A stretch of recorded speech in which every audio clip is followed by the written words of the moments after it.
कुटुंबाने महिलांचा आदर राखणाऱ्या राजाला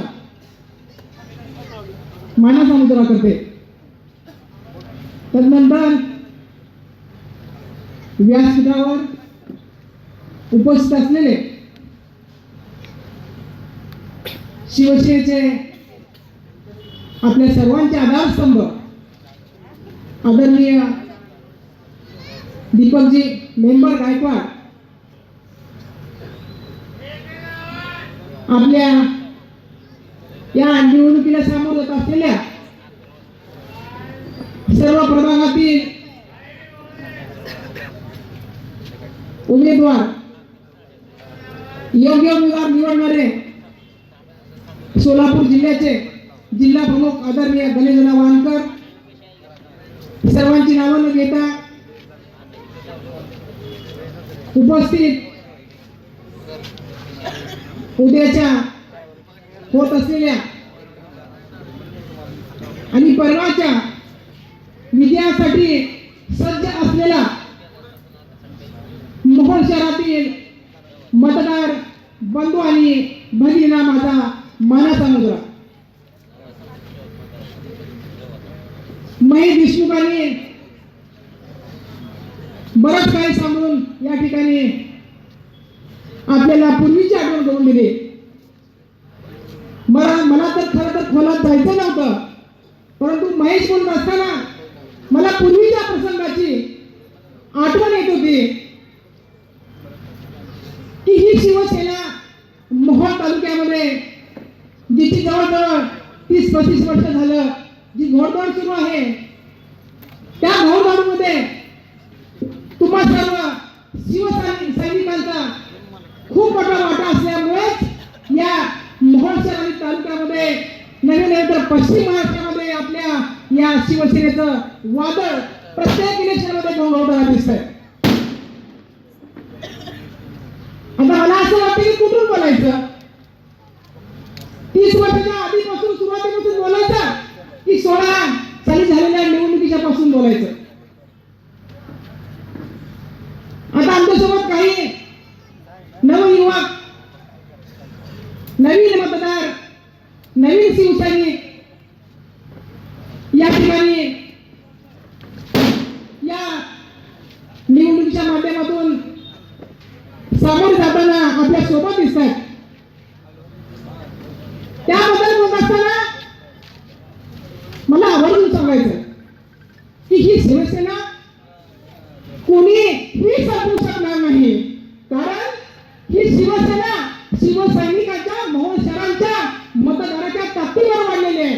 कारण यावेळेस ज्या मोहोळवरती जी संकट आली, ज्या वेळेस जातीवादाची काही प्रकरणं घडत होती, त्यावेळेस मेंबर आणि त्यांची टीम या कोणत्याही प्रकरणाला या थारा देऊ दिला आहे आणि जसं आई जशी लेकरावरती प्रेम करते तशाच पद्धतीने मेंबरनी सर्व मोहोळ शहरवासियांना आपल्या पंखाखाली घेतलं। हे आम्ही डोळ्याला पाहिलं आणि मेंबरच्या छत्रछायेखाली ज्याप्रमाणे आदरणीय बाळासाहेब ठाकरे यांच्या मुशीतून आदरणीय दीपक मेंबर यांनी जन्म घेतला आणि त्यांच्या मुशीतून आम्ही सर्व शिवसैनिकांनी सर्व कार्यकर्त्यांनी जन्म घेतला। म्हणून आमच्यावरती कुणी वाकडे नजरेनं पाहिलं तर या ठिकाणी तुमची गैर नाही, अशा पद्धतीने मी आजपर्यंत या मोहोळ शहर आणि तालुक्यामध्ये काम केलं।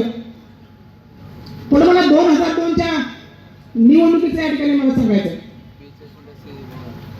2002च्या निवडणुकीच्या आधी 97 साली फक्त 17 पैकी 4 सदस्य शिवसेनेचे होते।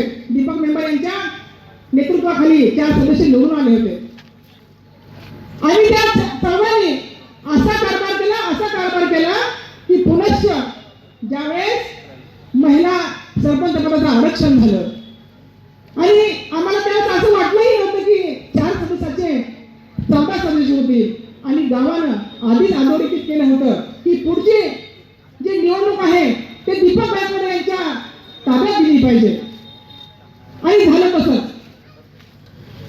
ना चिंता ना भय, नागनाथ महाराज की जय असं म्हणून आम्ही सर्वजण त्या निवडणुकीला सामोरं गेलो। आम्हाला वाटलंही नव्हतं 1 नंबर वार्डापासून 4 नंबर वार्डापर्यंत येत होता. मला तर असं स्वप्नातही वाटत नव्हतं की इतक्या प्रचंड प्रमाणात आपले उमेदवार विजयी होतील. 1 नंबर वार्ड 3च्या 3 पॅनल निवडाला, 2 नंबर वार्ड 3च्या 3 पॅनल निवडाला. असं करता करता 17 पैकी त्यासोबत आपली भाजप होती. भाजपचा 1 आणि शिवसेनेचे 13.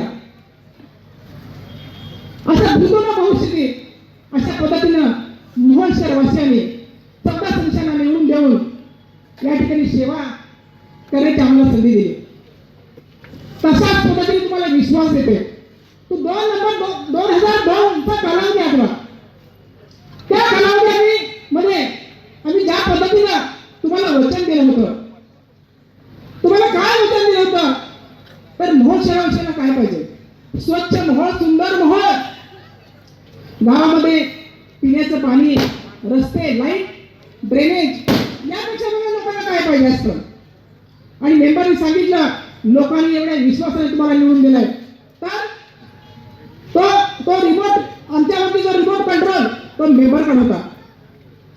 आम्ही सकाळी 7ला आम्ही या मोहोळ शहराची झाडलोट करण्यासाठी, गाव स्वच्छ करण्यासाठी आम्ही 14 सदस्य या ठिकाणी येत होतो. तुमच्या सर्वांना माहित आहे की 2002 साली ते 7 पर्यंत या मोहोळ शहराचा कारभार आम्ही कोणत्या पद्धतीने केला, तो आपण सर्वांनी पाहिलं. अनेक प्रकारची आम्ही विकास कामं केली. तर आजही काही ठिकाणी ज्या क्वालिटीच्या रूपामध्ये गल्लीबोळातून आमची ती कामं आजही दिसतात. परंतु आज त्याकडे न पाहता जो विश्वास 2002 साली तुम्हाला दिला होता आणि त्या पद्धतीने जो आम्ही कारभार केला, त्या कारभाराच्या नंतर आम्हाला महेश म्हणल्यासारखं की तोच तुम्हाला आठवतोय की आज सुद्धा या ठिकाणी माझ्या सोबत 10 महिला या रणरागिणी तुमच्या मोहोळकरांच्या सेवेसाठी या ठिकाणी सज्ज आहेत. त्या ठिकाणी उज्ज्वलाताई कांबळे, आता सगळ्यांची नावं घेत नाही, परंतु ज्यांच्या नावामध्ये उज्ज्वल आहे, तर आपल्या मोहोळ शहराचं उज्ज्वल काय असेल तर तुम्हाला या मोहोळ शहराच्या नगराध्यक्षपदासाठी उज्ज्वलाताई कांबळे यांच्या मसाली बटन दाबून पहिल्यांदा आपण प्रचंड मताने निवडून द्यावं या ठिकाणी पहिले तुम्हाला मी विनंती करते. आता या ठिकाणी मला सूचना आली, संपवा, हरकत नाही. अनेक जण या ठिकाणी मुख्य भाषण या ठिकाणी आपल्याला होणार आहे, परंतु त्या धर्तीवरती या ठिकाणचा विकास आम्हाला करायचा आहे. त्यासाठी तुम्ही आम्हाला या ठिकाणची सत्ता आम्हाला द्या. निश्चित रूपानं पूर्वीच्या काळाप्रमाणे या ठिकाणी शहराचा कायापालट केल्याशिवाय आम्ही राहणार नाही. आता या ठिकाणी 2016 साली जी निवडणूक झाली त्याच्यामध्ये